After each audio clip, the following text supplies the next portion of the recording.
Thank you very much. And thank you for this fantastic introduction. Sorry, but I do not have a Portuguese accent, I believe. I believe fantastically well English. First and foremost, a special thank you, Professor Boas Ganor, for inviting me to address this outstanding audience and conference. A thank you note as well to ICT and Reichman University leadership and staff. Muito obrigado, we say in Portuguese, toda rabá to all. I would also like to acknowledge my colleague and Portuguese ambassador to Israel, Jorge Cabral, my counselor, Joana, and to salute my fellow keynote speakers. What an honor to be part of this European panel.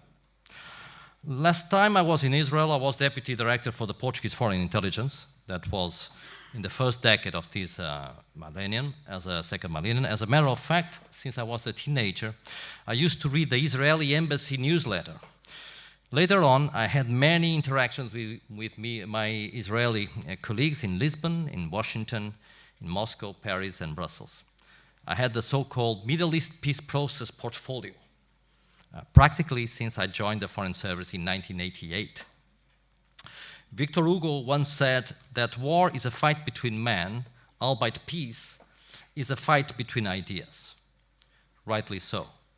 Here in the ICT, in the Reichman University, we also debate fundamental, vital ideas on how to prevent and counter terrorism. But it is also true, as writer Robert de Jean used to say, that peace is the time when silly and wrong things are said and done, and war is the time when we all have to cope with its consequences and pay for the associated costs. So, being precise on facts will allow for a fair and forward-looking analysis, and this will enable good policy and operational decisions. I think this is what we all look for and why we are here today. Now to the point, mindful that I'm the last and only obstacle between this panel and our lunch break. Nobody will starve, rest assured. How to sum up a systemic perspective on the EU security ecosystem and the challenges of terrorism? Let's start with the basic scenario assumptions. European security faces increasingly challenges that stem from global and regional volatility, uncertainty, unforeseen dynamism, complexity, and ambiguity, in which the so-called wicked problems, such as terrorism, proliferate. In a recent international conference held in my country, the Historial Conferences, a guest speaker referred to a lake full of dark swans. Besides the more classic direct threats to our security, such as terrorism and organized crime, we are coping with the first impacts of social instability and political polarization and the dramatic deepening of the social and economic divide stemming from the pandemics. Vaccines acquisition and distribution have shown us well, again, a world of north-south deep divide, and the same goes with food, cereals, energy, technology, financing gaps and shortages, as well as climate change impact, particularly water shortages. We are also witnessing and facing in Europe, after all these decades, geopolitical and geoeconomics confrontation, a comeback to 19th century spheres of influence and forceful change of international recognized borders and rule of international law, using 21st century warfare technology and means. The war in Ukraine epitomizes this. A very dangerous mix if we all look at the associated risks, such as weapon traffic, some of them quite dangerous, I should say, unregulated migration flows, the comeback of Daesh foreign terrorist fighters from Syria and Iraq, and the return of the Taliban to Kabul. What a perfect storm if we address emerging terrorism challenges. A lake full of black swans. An increased instability at home in the regions in the south, east, and west means we are no longer far away from vital problems.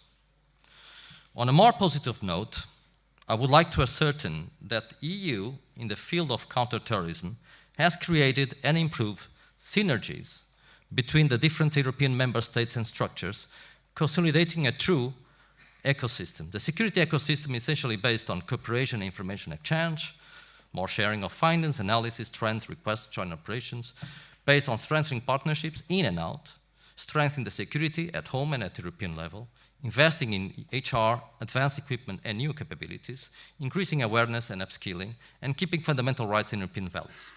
This complex systemic approach aims to enhance collaborative intelligence based on collective knowledge, learning and practice.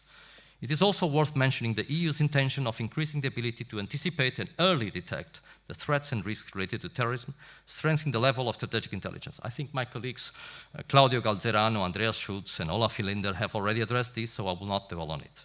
Instead, I will briefly note on the Portuguese securities ecosystem in the fight against terrorism. Portugal has an internal security system, which I call a system of systems, which aims to ensure coordination and cooperation of several entities, such as the criminal police, Polícia Judiciária, security forces and services, some of them with subsidiary criminal investigation capabilities and civil military nature, and intelligence service. It also encompasses civil protection, humanitarian and health relief services, and operational link to the armed forces and the private sector. This nerve center, this system of systems, is the one that I chair. Also as a permanent Secretary of State. Ensuring coordination and permanent communication between all internal security players is a daunting task, but one that is critical for this new ocean of risks, challenges, and threats. We have a national counter-terrorism strategy since 2015, which is aligned with the European Union CT strategy. We have revised it a few months ago. It awaits the final clearance, political clearance.